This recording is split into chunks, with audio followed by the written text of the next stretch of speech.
자, 이번 한 주도 우리 믿음으로 승리했습니다. 기도는 항상 하늘의 상이 있습니다. 이 땅에서 응답되지 않는 그런 요소도 있는 것처럼 보일지라도 우리가 주님께 기도할 때마다 그것은 하늘의 보상에 있던 것을 확신해 믿기를 바랍니다.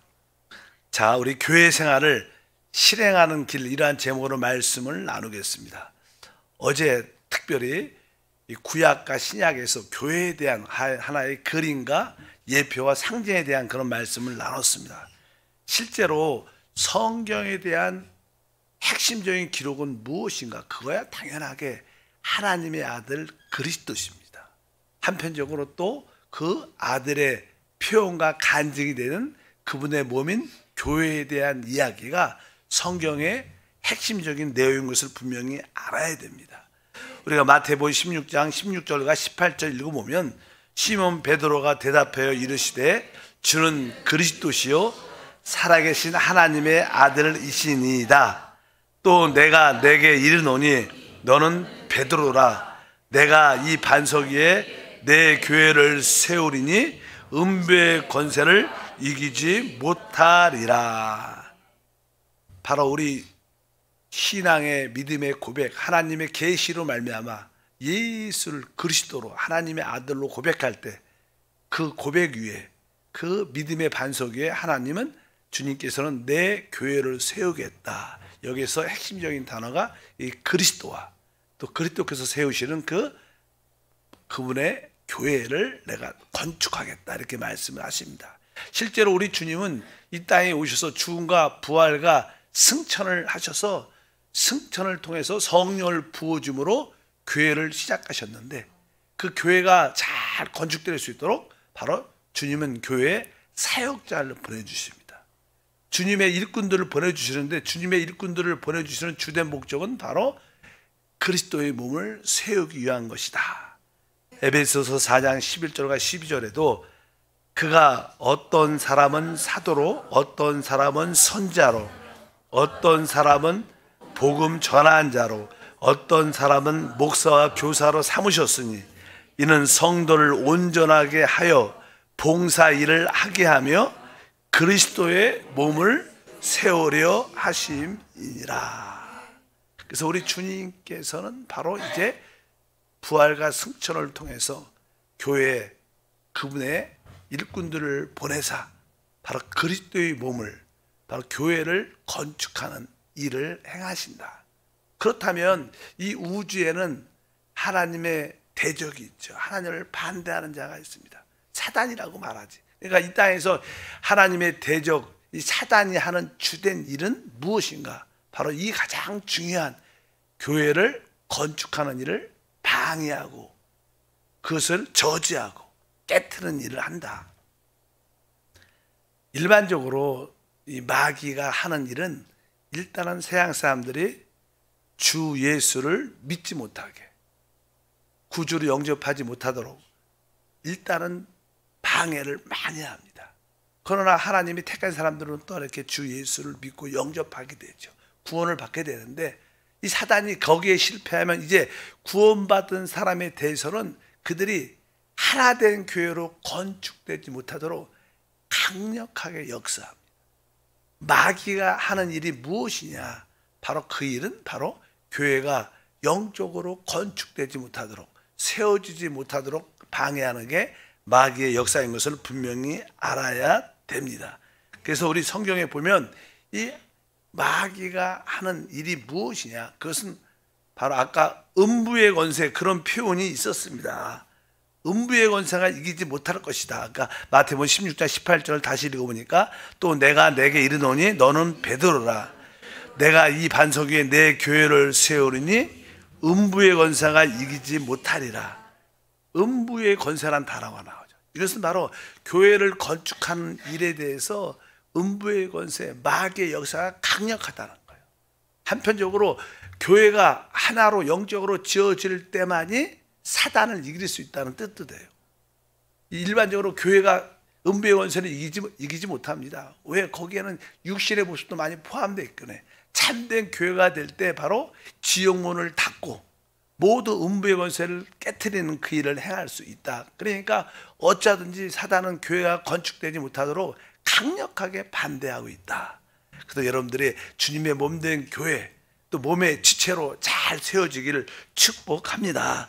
그럴 때 하나님께 영광이고 우리에게 놀라운 축복이 됩니다. 그래서 이 교회가 시작된 이후로 사실 오순절날 성령이 부어줌으로 교회가 시작돼서 그 놀라운 아름다운 영적인 교회가 그렇게 한 세대를 가지 못했습니다. 알다시피 한 30년, 40년 지나니까 교회가 영적으로 타락의 길을 가게 되고, 그때부터 계속 교회가 어둠의 침체 가운데 있고 종교개혁이 일어났지만 또 어둠의 역사가 계속 있는 것을 볼 수 있습니다. 어차피 이 마지막 시대에 하나님은 그분의 몸인 교회를 얻기를 원하신다. 사실 그분의 몸인 교회가 곧 그리스도의 신부가 되는 줄 믿습니다. 일반적으로 우리가 주님이 우리에게 생명을 주시죠. 영생을 주기를 원하십니다. 근데 왜 그 영생을 주기를 원하시냐? 그것은 바로 그 생명으로 무엇을? 교회로 건축되라고 생명을 주는 것입니다. 주님이 주시는 그 영생 역시 교회의 건축을 위해서 주시는 것이다. 우리가 요한복음 3장 16절과 10장 10절에 주님이 우리에게 주시는 그 생명에 대한 말씀, 하나님이 세상을 이처럼 사랑하사 독생자를 주셨으니 이는 그를 믿는 자마다 멸망하지 않고 영생을 얻게 하려 하심이라. 도둑이 오는 것은 도둑질하고 죽이고 멸망시키는 것뿐이요 내가 온 것은 양으로 생명을 얻게 하고 더 풍성히 얻게 하려는 것이다.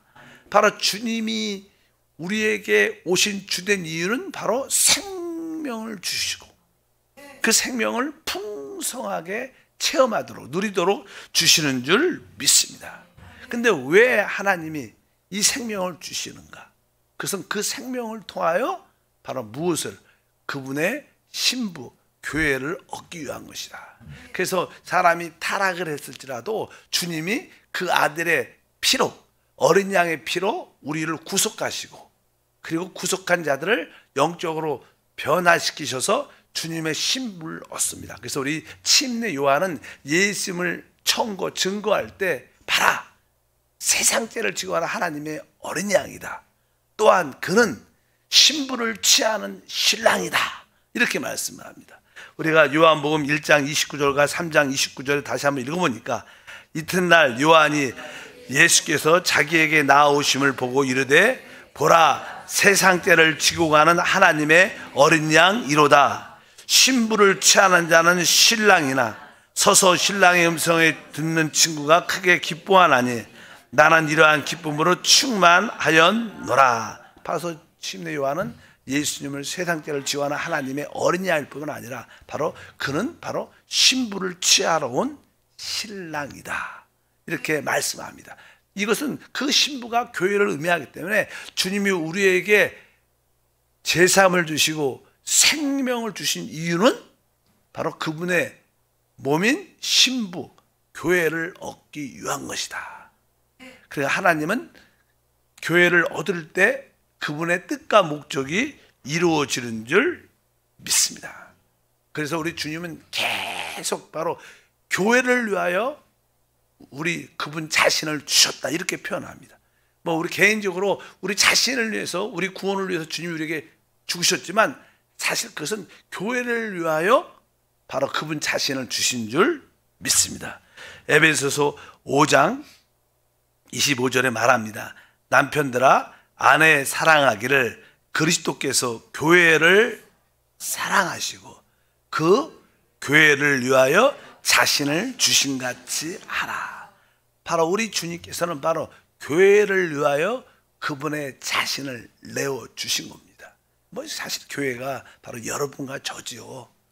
그러니까 우리는 항상 개인적인 신앙이 아니라 이 몸으로서, 교회로서의 그런 신앙을 가질 때 하나님의 놀라운 축복을 누리게 된다. 그래서 우리는 교회가 지난번에 말한 것처럼 새 사람으로서, 이 교회는 외적으로는 예수님의 표현과 간증이 되면서 한편적으로 내적으로는 그분이 우리의 생명이 되시는, 또 우리는 그리스도를 바로 우리의 신랑으로 우리가 취하는 것을 배워야 돼요. 그다음에 어제도 말한 것처럼 하나님의 집, 성막, 성전으로 우리가 주님을 체험해야 되고, 또 한편적으로 우리 주님을 하나님의 성으로, 하나님의 나라로, 하나님의 군대로 우리가 체험해서 하나님의 뜻을 이루는 우리 모두가 돼야 되고, 마지막으로 신약에서는 교회를 그리스도의 몸으로 체험하고, 교회는 하나님의 충만함으로 체험하고, 결국 교회는 하나의 그릇으로서 하나님과 어린 양을 담는 금, 촛대, 등대로서의 모습을 가질 때 하나님의 뜻을 나타내게 되는 줄 믿습니다. 그래서 이제 성경을 보게 되면 이 교회가 어떻게 이렇게 변천해 가는지, 교회가 어떻게 세워지는지, 사실 교회라는 것은 창조물이 아니라 이렇게 하나님의 아담과 하와를 창조했지만 이 교회라는 것은 어떻게 성장과 변환을 통해서 세워집니다. 그래서 이 교회를 새 창조라고 해요. 새 창조. 옛 창조에 속하지 않은 교회는 뭐예요? 죽음과 부활을 통하여 새롭게 변화됨을 통하여 만들어졌기 때문에 새 창조인 줄 믿습니다. 그래서 우리는 그리스도 안에 있으면 새로운 피조물, 새 창조가 되는데 그 새 창조가 바로 교회예요. 한편적으로 그게 새 예루살렘이라고 말씀합니다. 그래서 이제 마태복음 13장에 보면 이제 교회, 천국에 대한 이야기를 합니다. 근데 이 천국이라는 단어가 교회라는 단어와 어떻게 보면 동등어입니다. 동등어. 왜? 천국은 뭐예요? 하늘의 통치가 있는 곳을 말해요. 하늘의 통치, 다스림. 교회는 사실 누가 받아들여요? 하늘의 통치가 있는 곳이 교회인 줄 믿습니다. 그래서 이 천국과 교회는 동의어입니다. 어떻게 알 수 있느냐? 마태복음 16장 18절과 19절에 읽어보니까, 또 내가 내게 이르노니 너는 베드로라. 내가 이 반석 위에 내 교회를 세우리니 음부의 권세가 이기지 못하리라. 여기 보면 내가 이 반석 위에 내 교회를 세운다. 그 교회란 단어를 쓰고, 그 다음에 이제 19절에 내가 천국 열쇠를 내게 주리니 내가 땅에서 무엇인지 매면 하늘에서도 매일 것이요 내가 땅에서 무엇인지 풀면 하늘에서도 풀리리라. 이렇게 말씀합니다. 그러니까 주님이 이 반석 위에 내 교회를 세운다. 교회를 세운다 그러더니 그 다음에 그냥 내가 천국 열쇠를 너에게 주겠다. 천국이라는 단어가 나와요. 천국. 교회를 말하다가 변한간에 천국이라는 단어가 나와요. 그러니까 사실 이 교회와 천국은 같은 의미를 말하는 거예요. 왜 그런가? 우리가 보통 천국을 할 때는요, 사실 하늘의 통치의 영역을 말합니다. 그러니까 우리가 교회 천국의 어떤 개념, 그러니까 우리가 늘 전에도 말했었지만 하나님의 나라는 영원 전부터 영원 후까지 모든 세대를 의미해요. 그 하나님의 나라는 다 하나님의 통치 아래 있으니까. 근데 특별히 천국이란 단어는 다르죠. 하나님의 나라와 하늘나라가 천국인데, 하늘나라는 하늘의 통치를 받는 시대는 특별히 바로 이 오순절날 교회가 시작될 때부터 천년왕국, 보통 그런 기간을 뭐라 그래요? 천국이라는 표현을 써요. 그러니까 천국은 하나님의 나라에 속해 있죠. 근데 하나님 나라가 다 천국이다 이렇게 말할 수는 없습니다. 이렇게 그런 뜻으로 말을 해요. 우리가 이렇게 군포는 대한민국이다. 이건 맞는 말이야, 틀린 말이에요? 맞죠. 군포가 대한민국이다. 근데 군포가 대한민국 안에 있는데 대한민국이 곧 군포다 이렇게 말하면 말이 안 되는 것처럼, 하나님 나라는 큰 영역에서 말하고, 특별히 교회 시대부터 천년 왕국까지 이 그 기간을 보통 천국의 하늘의 통치를 받기 때문에. 그래서 이제 주님은 이 교회가, 천국이 어떻게 과정을 겪는가를 설명합니다. 그래서 그냥 마태복음 13장에 천국 비유, 이것은 교회의 어떤 역사와 과정을 설명하는 거예요. 그래서 우리가 마태복음 13장에 지난번에 첫 번째 비유가 뭐냐면 씨 뿌리는 자 비유. 그 씨를 뿌리는 자가 우리 주님이신데 그 생명의 씨를 뿌리러 온 겁니다. 생명의 씨를 바로 우리 마음에 밭에 뿌리러 오신 줄 믿습니다. 그래서 좋은 밭은 결국 결실을 맺게 될 것이다. 그리고 나서 두 번째 비유가 이제 가라지 비유입니다. 주님께서 좋은 밭에 이 씨를, 좋은 알곡 씨를, 좋은 씨를 뿌렸는데 이 사단이, 악한 자가 와서 가라지도 같이 뿌린 거예요.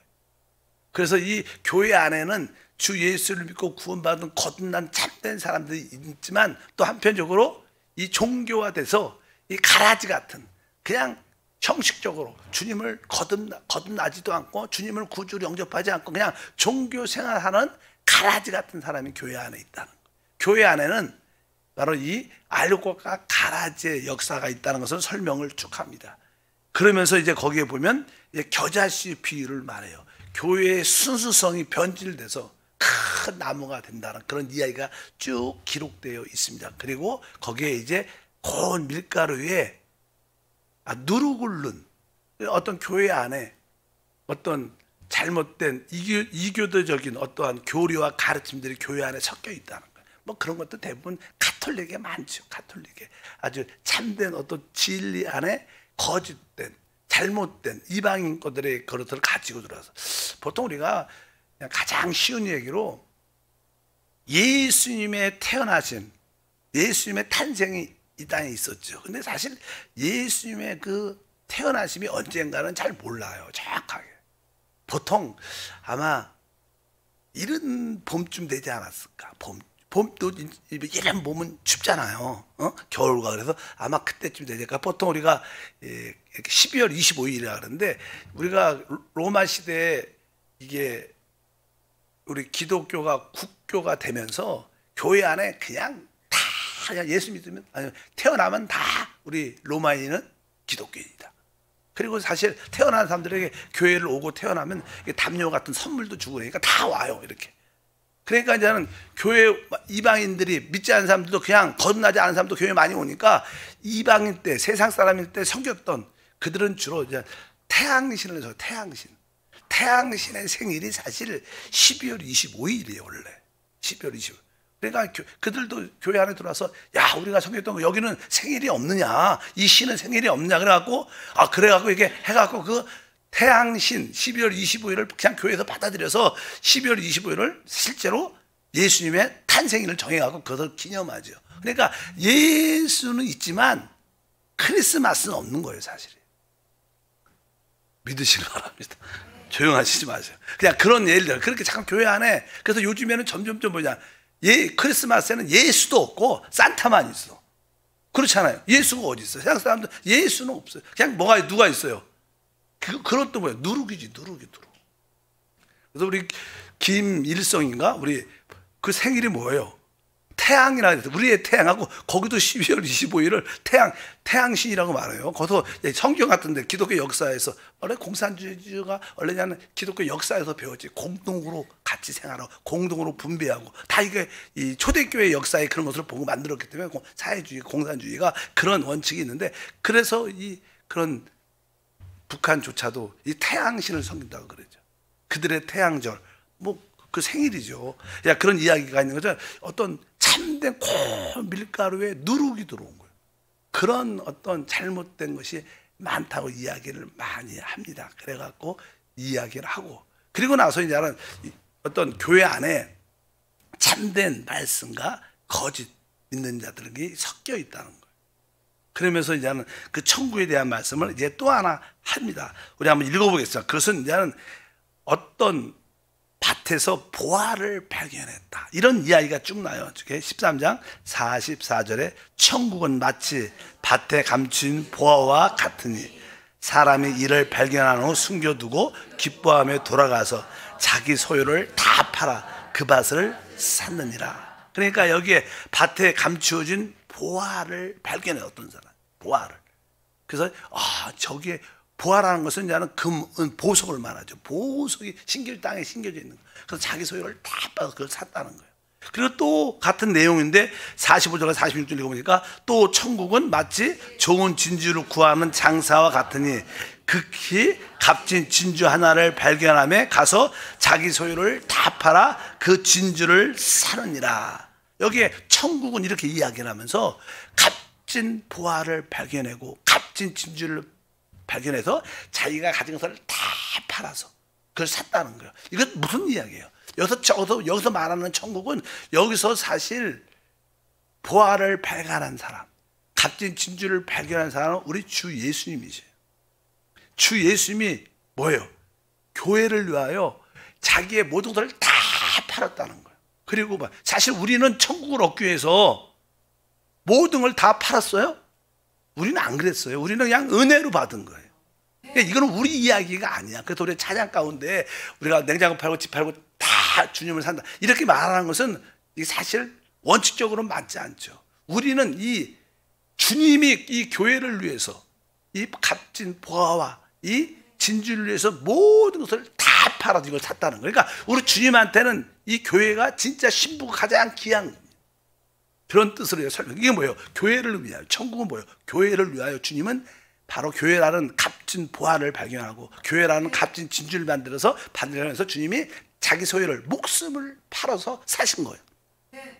여기서 말하는데 근데 여기서 보화, 보석하고 또 하나는 진주. 근데 이 보석과 진주는 어떻게 만들어지냐면 이것은 창조된 게 아니라 변화된 겁니다. 늘 말하지만 이 보석은 아주 보통 이게 돌들의 순간적인 큰 고압과 고열, 고압과 고열을 통해서 순간적으로 그런 고압과 고열을 받게 되면 순간적으로 이게 변화가 된대요. 그래갖고 보석이 된대요. 보석이 그냥 그렇게 만들어지는 그렇게 되고 이 진주도 알다시피 그냥 조개 안에 어떤 모래알 같은 이물질이 들어가서 어떤 고난과 통통과 아프니까 계속 그 생명의 즙을 분비해서 계속 모래를 쌓다 모래 위를 안 아프게 쌓고 즙을 내다 보니까 그것이 동글동글 돼갖고 진주가 된 거예요. 이 어떤 다 변화된 겁니다. 변화. 보석도 그렇고 진주도 다 어떻게 고압과 고열 또 어떤 고난과 어떤 사망의 과정을 통과하면서 변화돼서 만들어진 것들이. 이 교회는 바로 이렇게 주님의 생명을 얻고 생명을 통하여 성장과 변화를 통해서 교회가 되는 거예요. 바로 그것이 바로 주님의 신부가 되는 줄 믿습니다. 그래서 우리 교회는 그런 과정을 겪고 있는 거예요. 우리가 주님의 생명을 얻고 이 생명이 성장하는 과정에 많은 변화를 갖게 되죠. 그래서 우리는 이제 옛사람이 변하여 새 사람이 돼서 참된 그리스도인이 되는 줄 믿습니다. 그리스도의 신부가 되는 줄 믿습니다. 그래서 여기서 천국에 대한 모든 것들은 바로 무엇을 의미하냐? 보화, 보석과 진주를 의미하는데 그것은 뭐예요? 생명을 얻은 다음에 성장과 변화를 통해서 교회가 되는 거예요. 그래서 우리는 지금 계속 우리가 한 몸으로 만들어지는 그러한 변화 가운데 있는 줄 믿습니다. 그래서 여기도 천국 비유는 사실 교회의 어떤 역사와 교회가 어떻게 만들어지는 과정, 변화되는 과정을 이 천국 비유에서 설명을 하고 있다. 이것을 분명히 아시기를 바랍니다. 그래서 이 교회는 사망의 음침한 골짜기를 통과하면서 우리가 새롭게 변화됨을 통하여 우리가 주님의 신부로 만들어진다. 그래서 우리는 그런 과정 가운데 함께하는 줄 믿습니다. 기도합니다. 하나님 감사합니다. 다시 한번 교회가 어떻게 만들어지는 그 과정을 보게 하시고 교회는 주님이 볼 때 아주 값비싼 보석이요 또 값비싼 진주입니다. 주님은 이 교회를 위하여 모든 것을 다 팔아 이 교회를 사심을 압니다. 이제 교회는 우리가 생명을 얻고 그 생명의 성장을 통하여 우리가 진정으로 변화될 때 우리가 교회로 건축되는 것을 알게 하옵소서. 진정한 변화는 모든 지체들과 하나로 생활하는 것입니다. 서로를 사랑하고 존경하고 섬기면서 하나된 교회로 지어지게 하옵소서. 귀한 예물 드립니다. 주 예수 이름으로 기도하옵나이다. 아멘.